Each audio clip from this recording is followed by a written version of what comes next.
Honored to be with you today. I am recording this up in my home office on a Sunday morning because church isn't meeting. I have no earthly idea when I'm speaking to you for the OSBA meeting, but I'm glad to be here, and I hope that I can do some things to cause you to pause and to aggravate you today. We're going to talk about honeybee health, management, diseases, and what have you, and in a context of confirmation bias, which we'll talk and define here in a minute. But what I want you to understand, and this is, the election has already been passed, and I have no idea who the president is or will be or anybody else. But this whole series of months that has gone by has been interesting because we all know without facts, we can't have cooperation. And I want us to have facts in the beekeeping world, in the beekeeping industry. So everything that you look for and perceive kind of confirms what you already believe, which is interesting. Sometimes we don't look out of our own little shells. So confirmation bias, the actual definition is a tendency to interpret new evidence as confirmation of one's existing beliefs or theories. Because we're tribal. We've been tribal for millions of years, and we want to be socially accepted and be in favor and agree with the people who agree with us. And I won't be able to see you do this, but everybody raise their hand and tell me of your friends, how many friends you have that never agree with you. All of our friends, generally, we select because they agree with us and we have similar thoughts and beliefs. This is us many, many times. So, one story. I was a messy kid, like many of you probably were. And in my room, I had toys, and I collected bugs, and I had those on my dresser, and I maybe had some pair of socks and underwear on the floor, and some dirty jeans and what have you. And my mom suffered from confirmation bias, if you will, about me. She would kind of already know that I was a messy kid. And so sometimes I would try to please her. And I would try to please her by cleaning up my room. And so I would clean up my room. I'd make it spotless. I'd put things in the laundry, and I'd clean up my dresser and put the bugs in a jar and all this other kind of stuff. But my mom would come into my room after I said, "Hey, Mom, come look what I just did. My room's all clean." And she would come in and take a look and find that socks behind my bookcase or something that I had missed. So this confirmed to her that I was a messy kid. And some other examples are, students who write research papers, sometimes do it to please their professor. So they write on topics or subjects that they like so that they can please their professor. Or, as we've seen over the last few months here, reporters who write on a certain thing or interview people that confirm what they already believe. If you guys watch Fox News or CNN, sometimes they're different, aren't they? Or that employer who's looking for a new employee and finds a job applicant who has a doctorate and has all sorts of experience, and the boss thinks this is the perfect person, but for some reason at the bottom of the application where it says they serve time in federal prison, they forget about that. So we all do this, but I don't want us to do this with beekeeping in our management. So this migrates to what's killing my bees. What are the possibilities in 2020, 2021, and moving forward? what are all these things that are impacting my colonies? And so I'm an old guy now, and I started beekeeping before Varroa. And the only thing we had to worry about was American foul brood disease and maybe EFB as well. Everything else, it was pretty easy being a beekeeper. So you out there right now have to be a better beekeeper than I was when I started. But we, over the last 30 years, have been inundated from pests, predators, and diseases that have been introduced from elsewhere in our world with our global economy.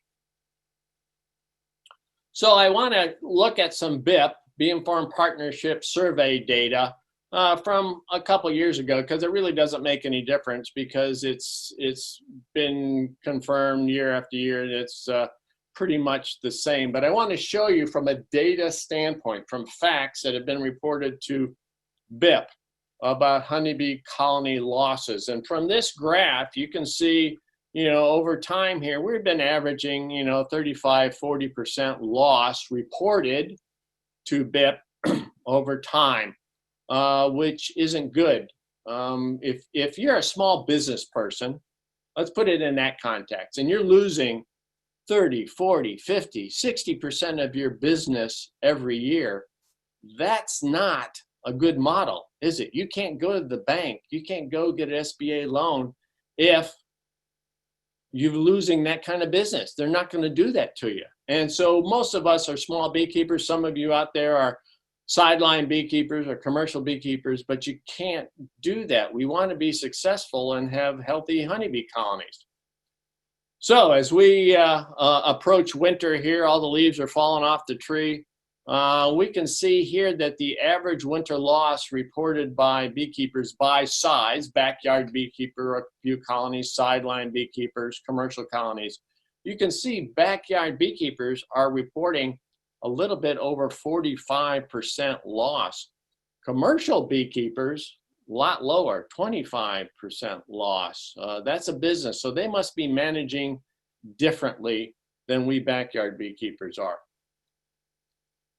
And average winter losses, by year, per beekeeper, you can see that we're in that 35 to 40% range, which is much, much too high. I think we can do better. And the reasons, this is what drives me, this slide here probably drives me the craziest right here. Average winter loss per bee, reasons reported for loss.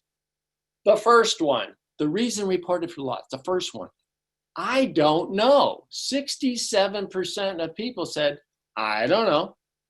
The bees died, I don't know. I was watching Netflix and they died, I don't know. And then the next one, colony collapse disorder, 66% reported. Colony collapse disorder isn't a thing. We figured that out years ago, that it was a combination of Varroa virus legacy on that. That was a name that we made up years ago because we didn't know what it was going on. So we called it a disorder. So it's not a thing. It's Varroa legacy. Queen failure, 47% said my queen failed. Maybe, I don't know. My bees are weak. 55% of people said my bees are weak and they die. Well, if they were weak, why didn't you do something? Nosema, 58% of people said nosema. Yeah, you probably had nosema. Did it have to kill your colonies? No, it didn't have to kill your colony. Varroa, 57%, 57.6% said Varroa killed my bees. Everybody has Varroa. 100% of us have Varroa, and that Varroa virus legacy that underneath causes all sorts of honeybee health issues.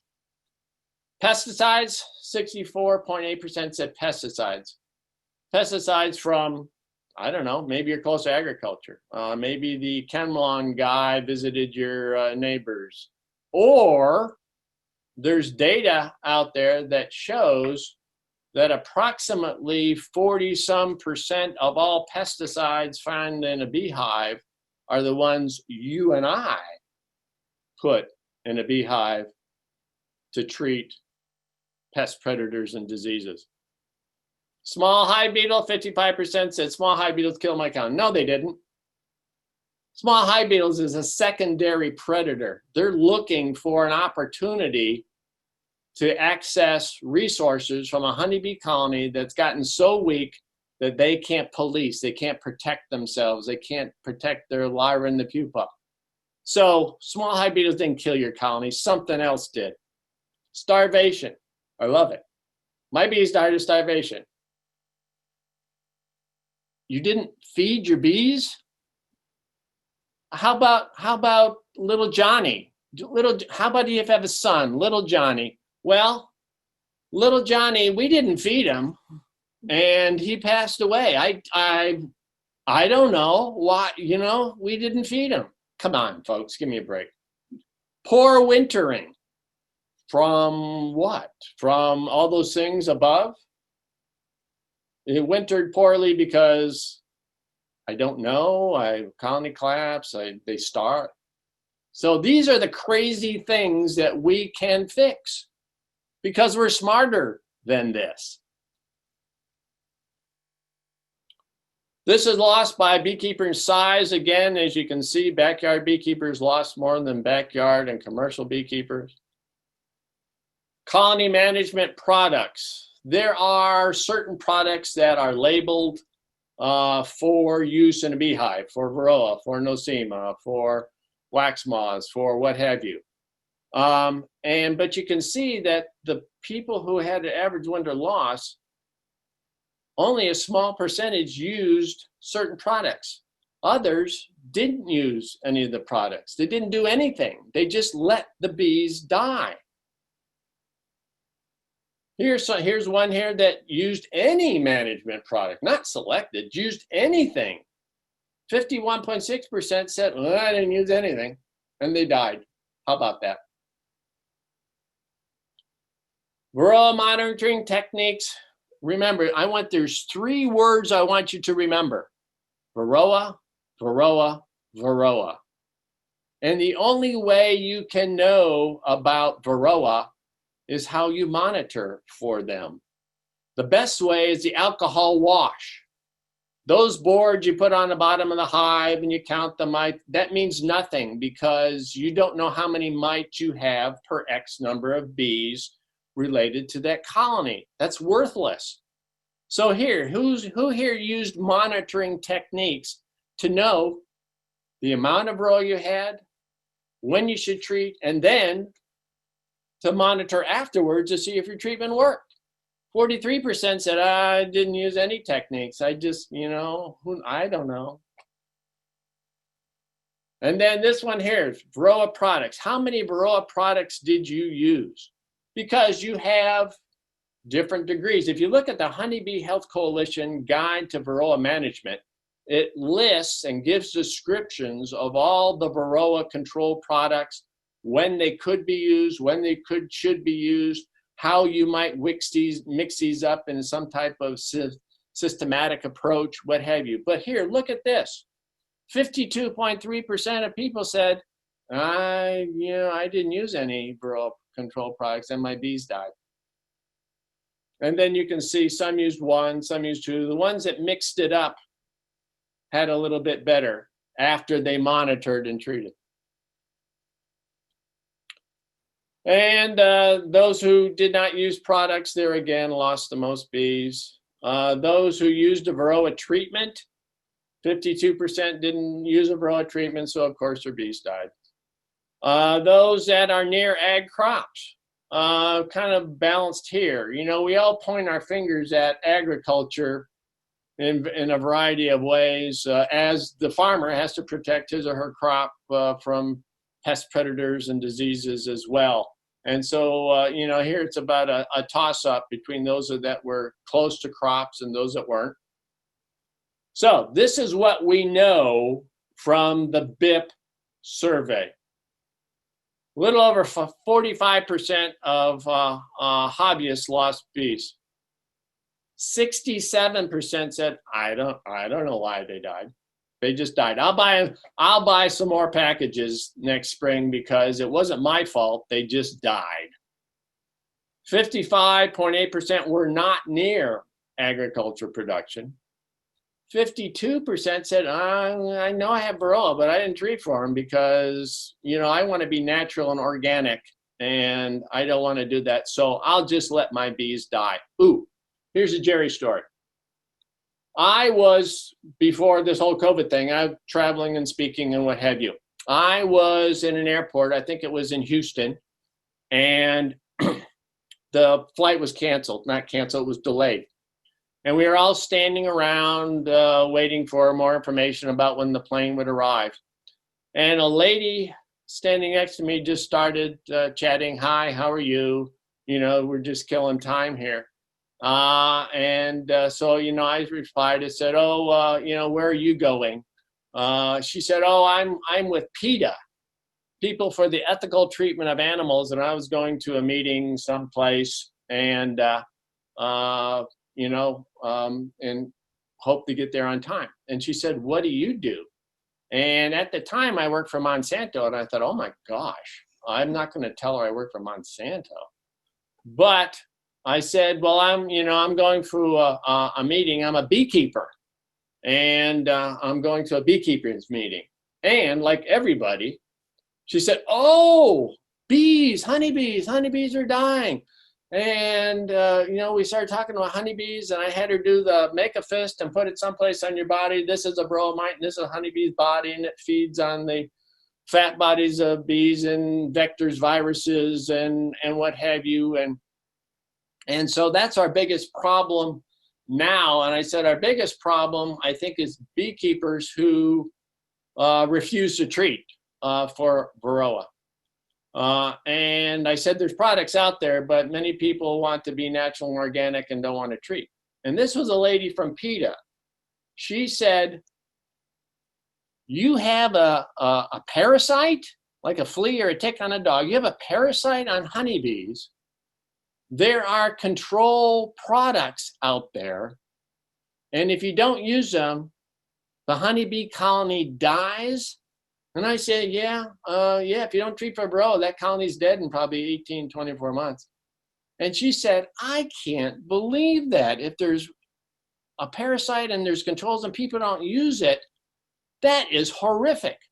This was a lady from PETA telling us about how we should approach our management of this animal that is under our care, just like if you have a dog or a cat.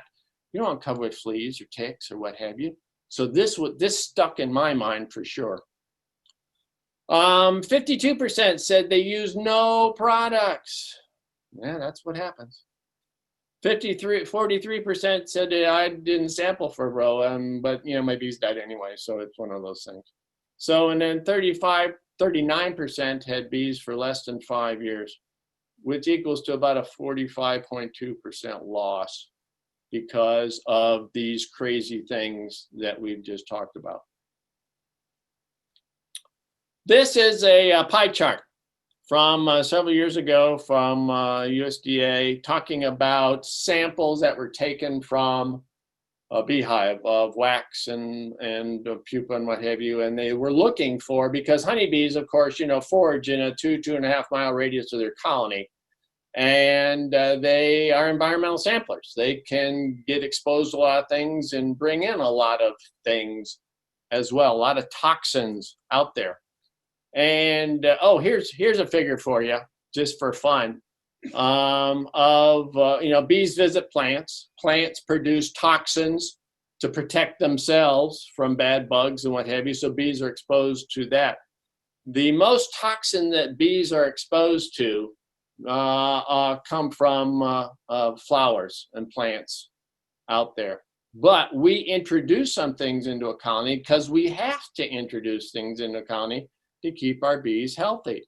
So this pie chart here shows the residues of certain things that bees have brought in from that. And most of the residues in a beehive are from us by choosing wrong products. Look at the Honeybee Health Coalition Tools for Varroa Management Guide, and or not treating at all, or using things that are off-label. Or the worst thing that's ever happened to beekeepers is new beekeepers and the internet. you get on there and you search things and you go to that confirmation bias and you find somebody who says, well, I'm using, you know, something that kills raccoons in my colony to kill Varroa mites, and you know, it must be okay because they're using it.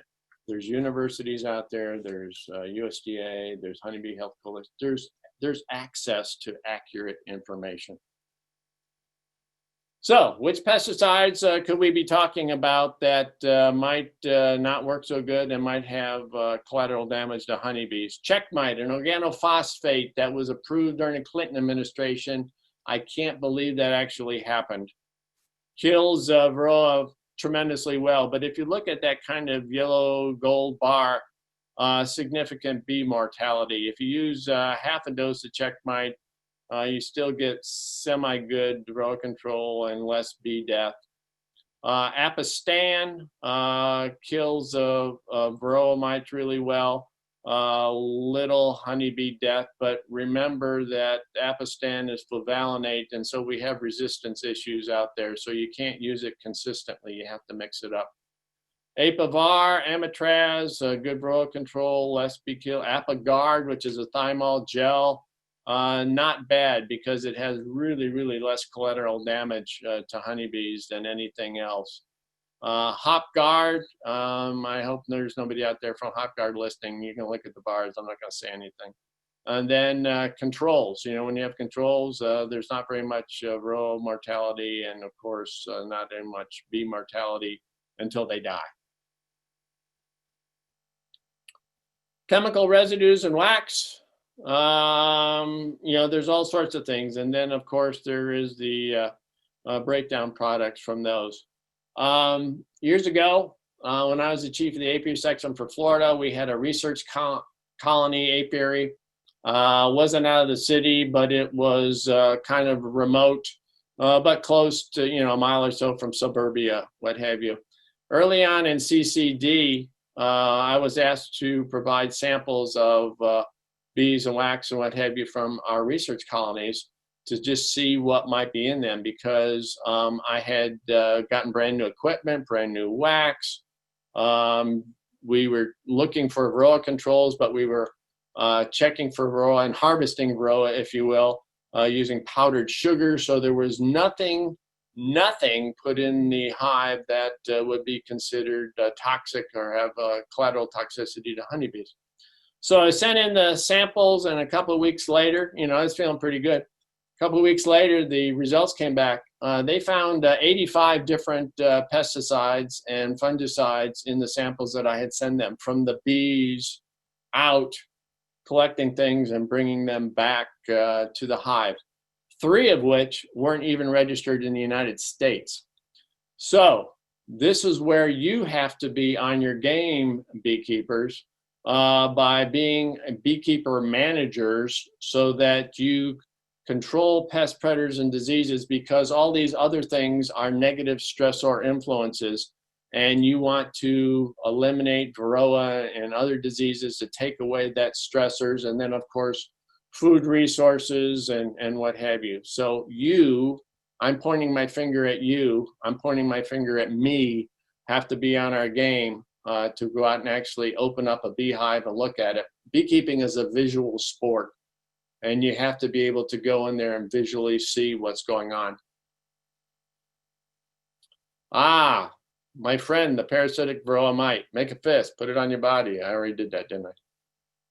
So, Varroa used to be thought to be a baby vampire, sucking the bee's blood, its hemolymph, and then opening wounds and vectoring viruses. But we found out here in the last couple of years that Varroa is actually a baby werewolf that's actually chewing a hole in the bee and eating its fat bodies, its vitellogenin, because that's where concentrated nutrition is for the Varroa. So the Varroa, because the Varroa wants to breed and raise baby Varroa. Remember this. For instance, skydiving. You might like to skydive, and if you want to skydive and not wear a parachute, that's up to you. But you can only do it once. It's kind of like being a beekeeper. You have to make that decision to actually do something so you can do it again and not have to continuously buy packaged bees from who knows where in the country, bringing who knows what Varroa that are resistant to things, and Nosema and AFB and everything else, and poor genetics. You don't want to have to do that.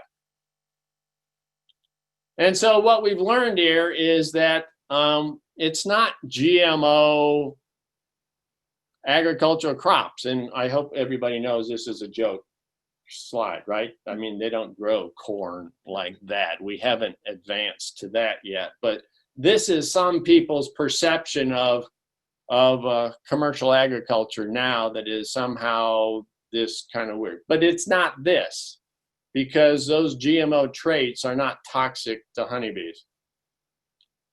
And we all blame, neonics. You saw in that pie chart in the back there, neonics, everybody thinks the world's coming to the end because of neonics. That was only 2% of things found in a beehive. Everything else was from something else. But as you can see, in the old days, when I was a boy, farmers would spray acre after acre after acre of corn or beans or whatever they were growing to kill what was ever there, so that they could have a crop, sell the crop, make some money, pay the mortgage, send the kids to school, and we could eat because of what they did.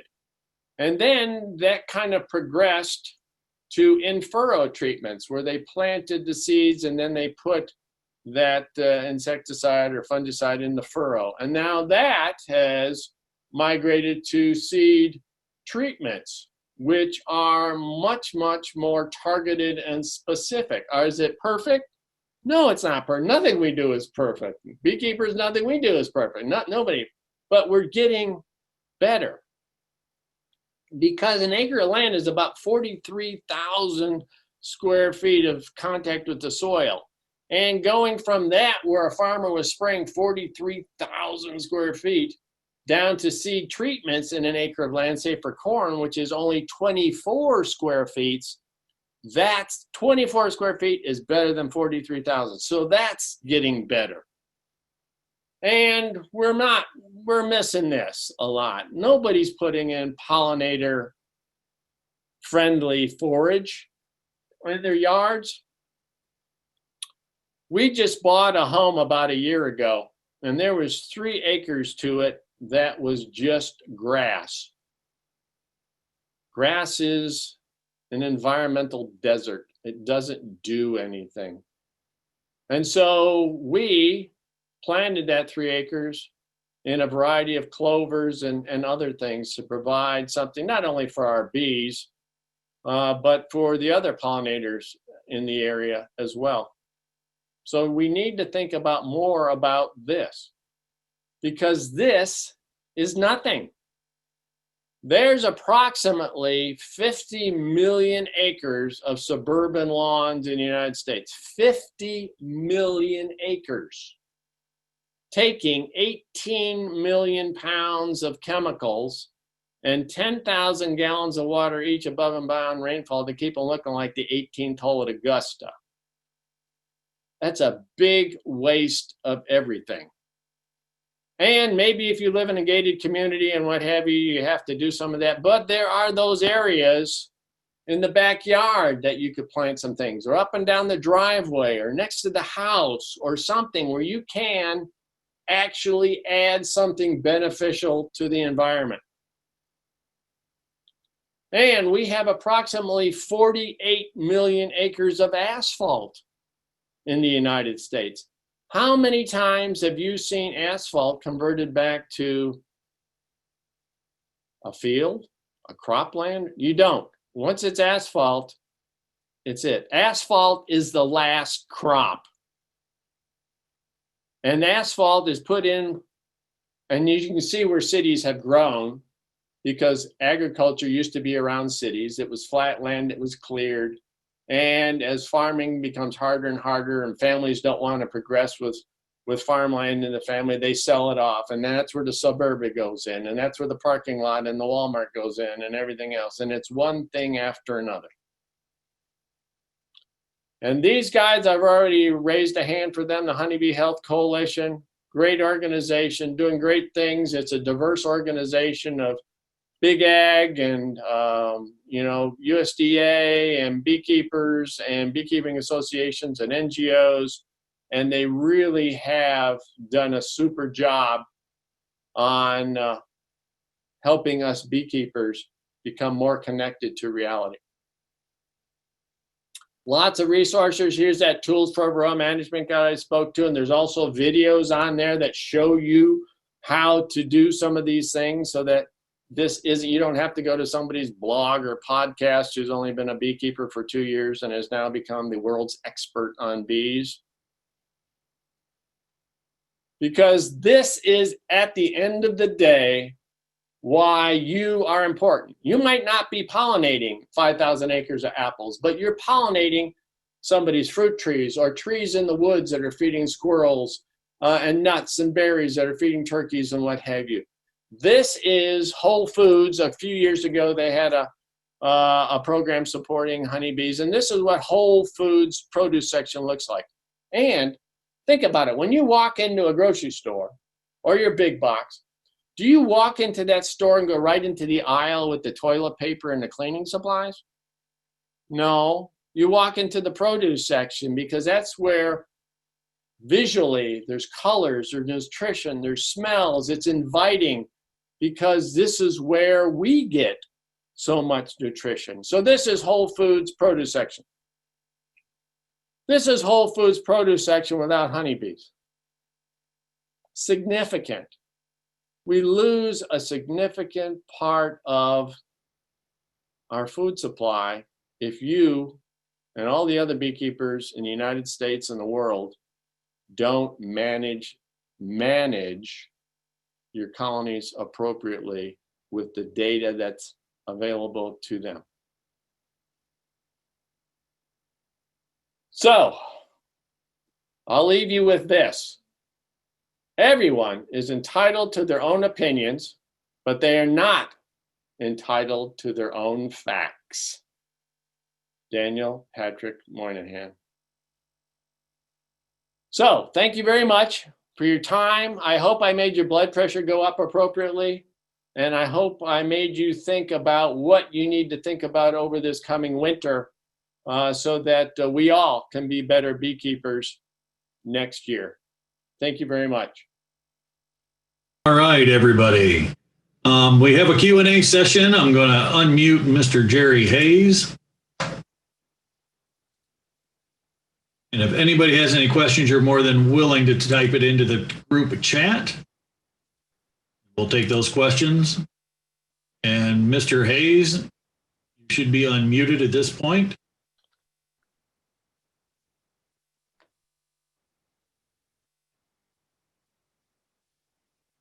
And I have one question from Tom. Thank you, Jerry. I got a question here is, how should I check to confirm that the information that I'm hearing is correct? Okay, would you say that again, sir? How should I check to confirm that the information I am hearing is correct?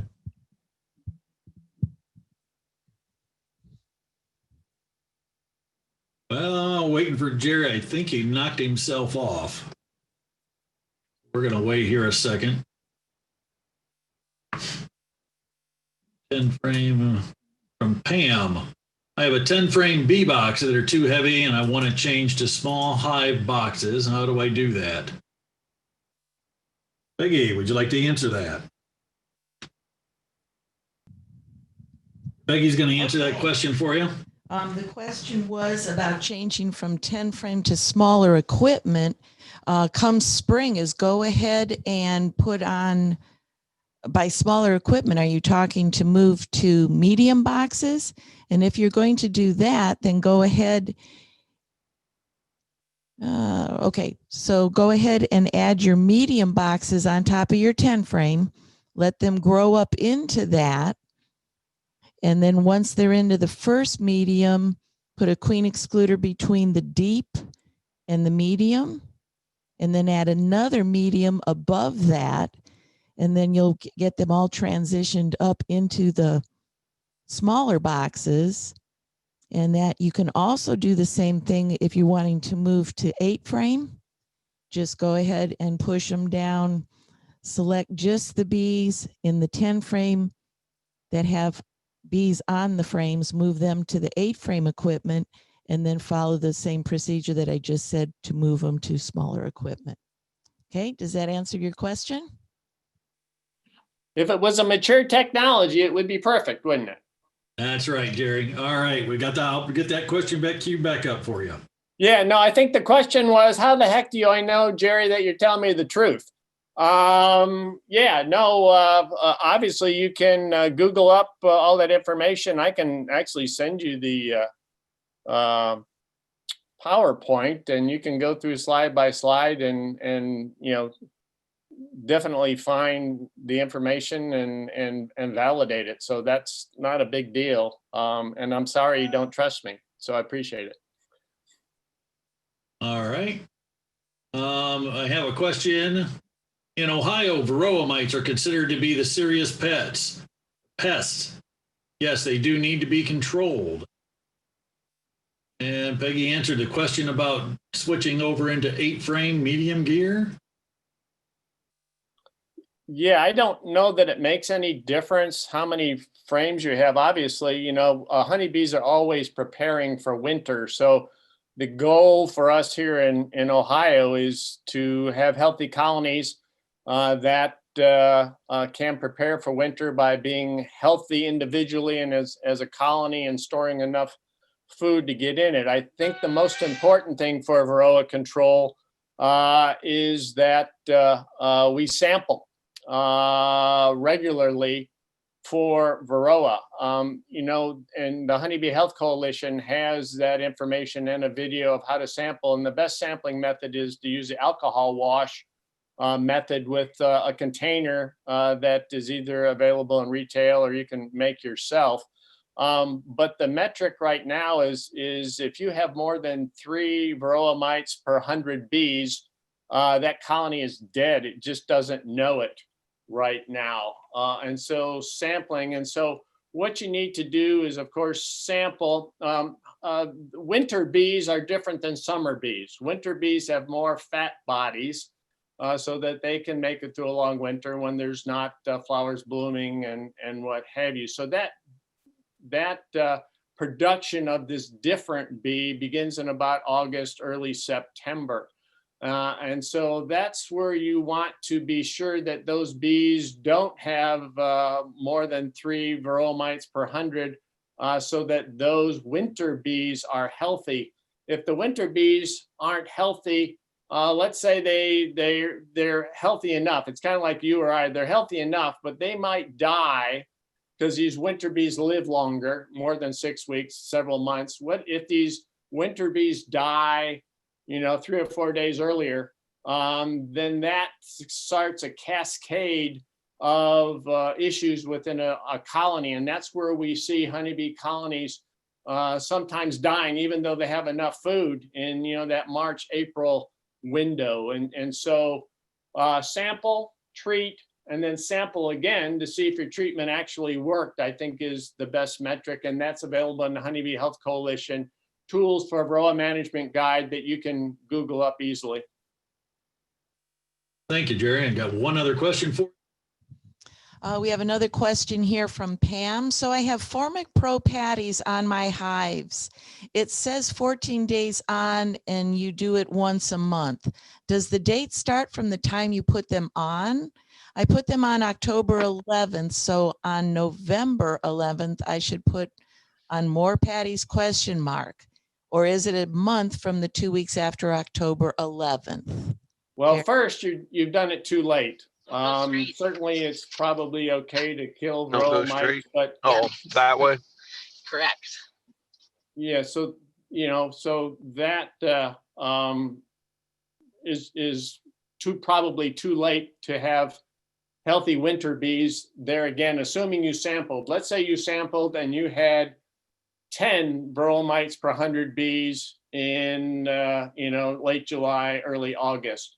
And so that is going to impact those winter bees being produced. And so having those Pharmac Pro patties on starting in October, you miss that window of active winter bee production.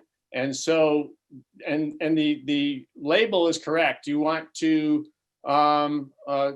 leave those on for, a minimum of 14 days and then replace them with a new one. But with our temperatures being so cool, they're not going to evaporate well anyway. So yeah, you might want to do it earlier next year. We have another question from Tim. Can you comment on articles suggesting an overemphasis on honeybees may hurt the native pollinators in long term?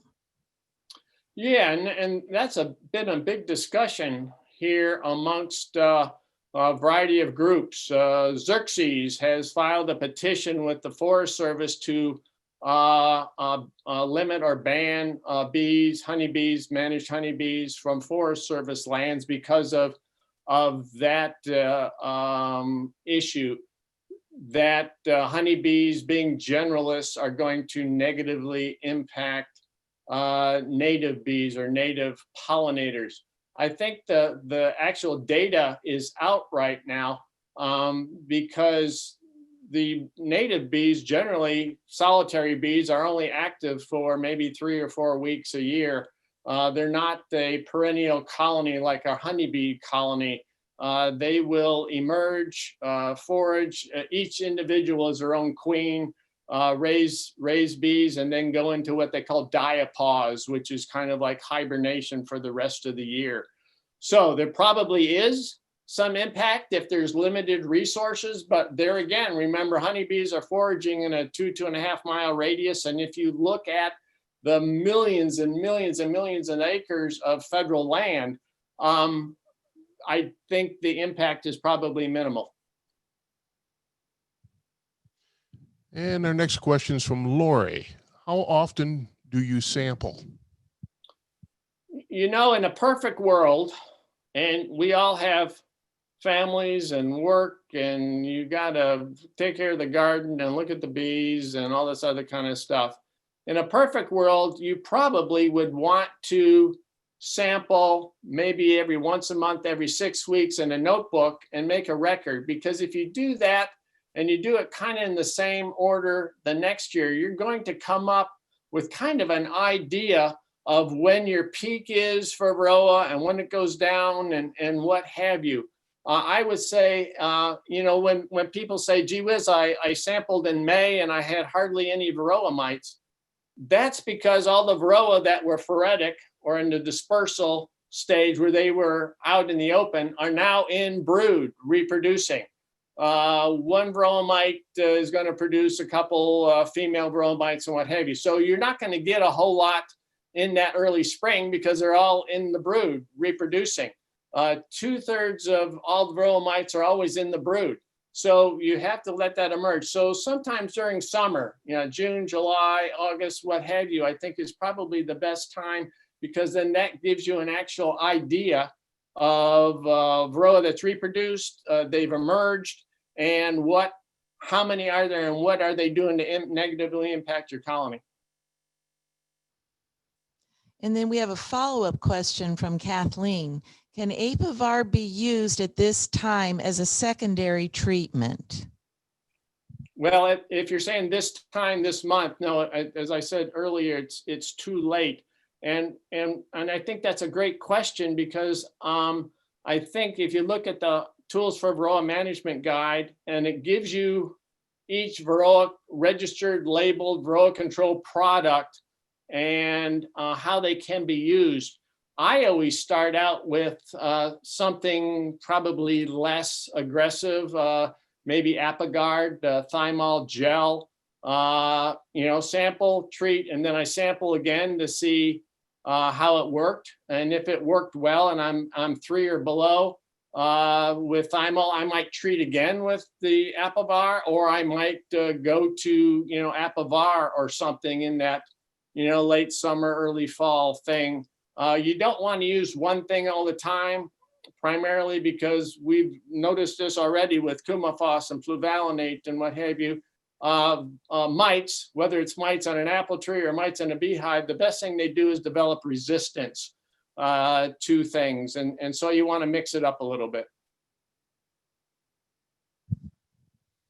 Okay, a question from Tim.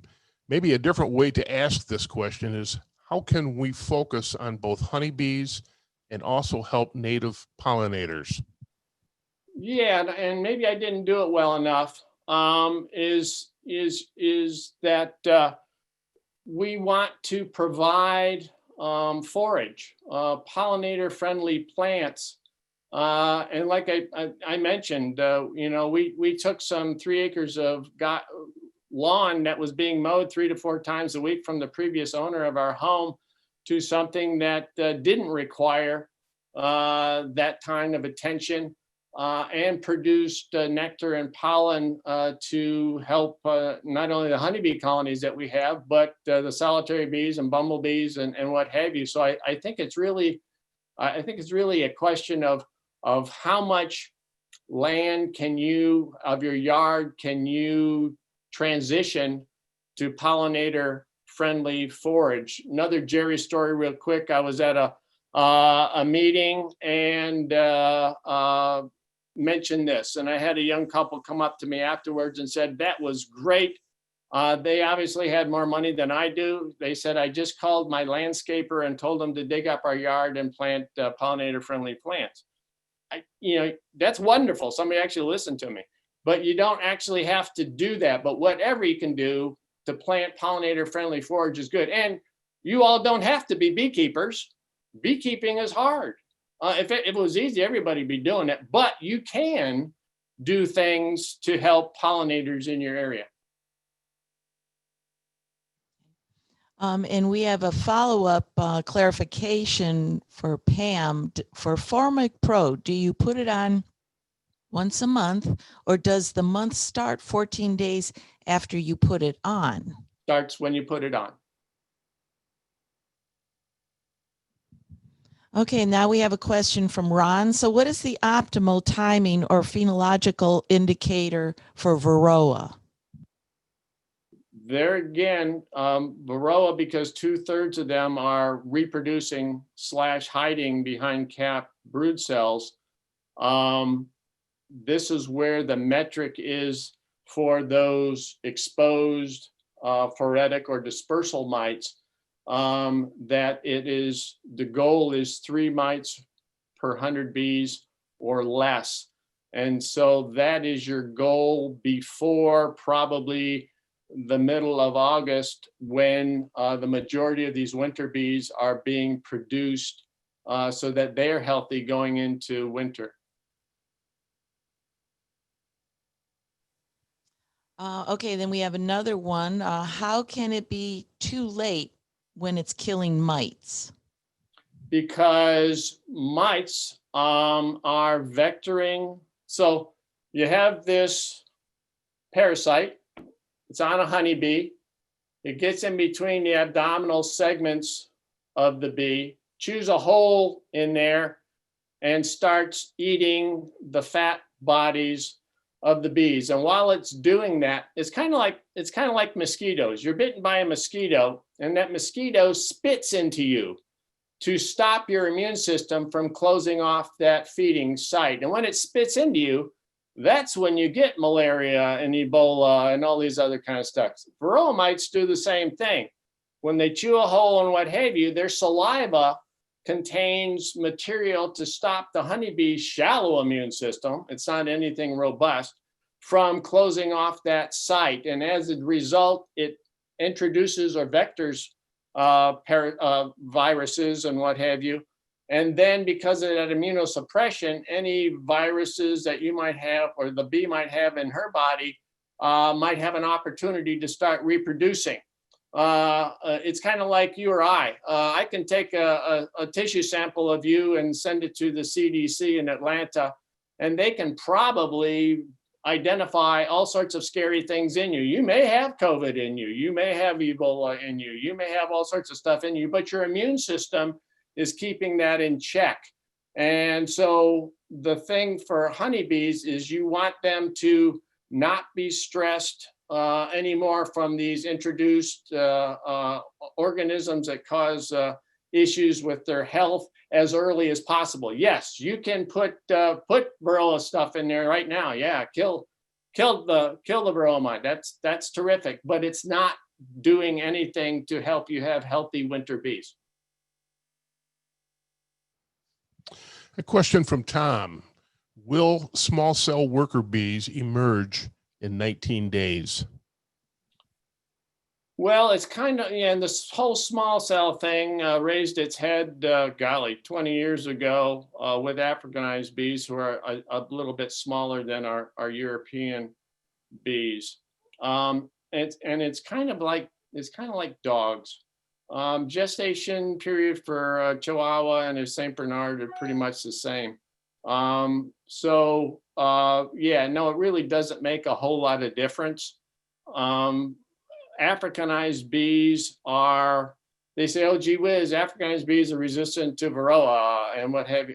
Well, yeah, kind of, because Africanized bees will abscond when things get tough. If there's not enough food, if there's parasite pressure, if there's what have you, the whole colony gets up and leaves some of that, trash behind, Varroa and what have you, perhaps in the brood behind.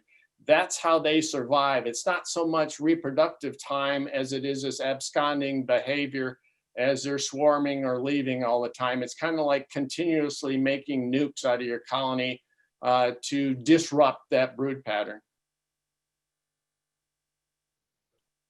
Jerry, we also have a question now from Anna. Can they become resistant to oxalic acid?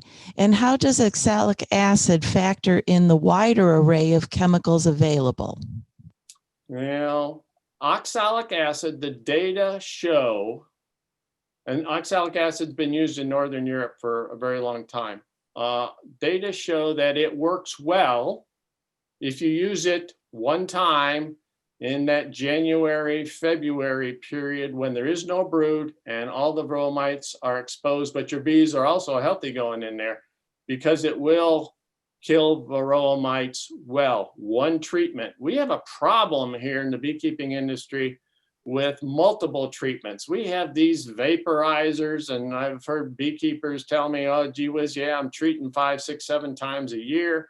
Okay, so let's say, Peggy, I take you, Peggy, and you have a big parasite on you someplace, and you can't get it off, and I can't help you get it off. And so we come up with a plan. We're going to lock you in your closet. We're going to vaporize a caustic acid in there to maybe kill, hurt, or damage that big parasite on you. So we do that. We lock you in a closet, we vaporize the caustic acid, and that parasite falls off. Great, but that caustic acid has probably also burned your eyes a little bit, your nose, and maybe your trachea and your lungs, and maybe burned some of your hair. And so it's tough. There's collateral damage when you do it multiple times. Data out there show more than 2 times, maybe 3 times, and you have really negatively impacted your bees. With one reason is that the bee's nose is at the tips of their antenna. And how do bees communicate with each other? One of the ways is by odors, pheromones, what have you, that they indicate what's going on in the colony. The worker bees might be dead in a few weeks or a few months, but the queen gets whacked every time. And so there shows that there's damage to the bee's nose at the tip of their antenna because of this caustic acid burning them. So this is where we have to be smarter than we have been in the past, with perhaps looking at that one treatment in January or February if you want to do that. Caustic acids are tough, and I think there's other ways to do this.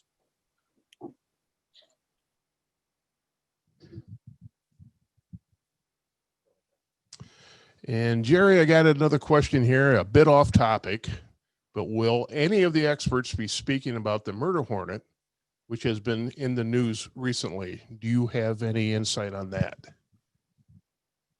Yeah, no, I think the insight that that is available to all of us is that yes, this large hornet probably came over on shipping traffic containers from Asia to the west coast of Canada, British Columbia, got off, started reproducing.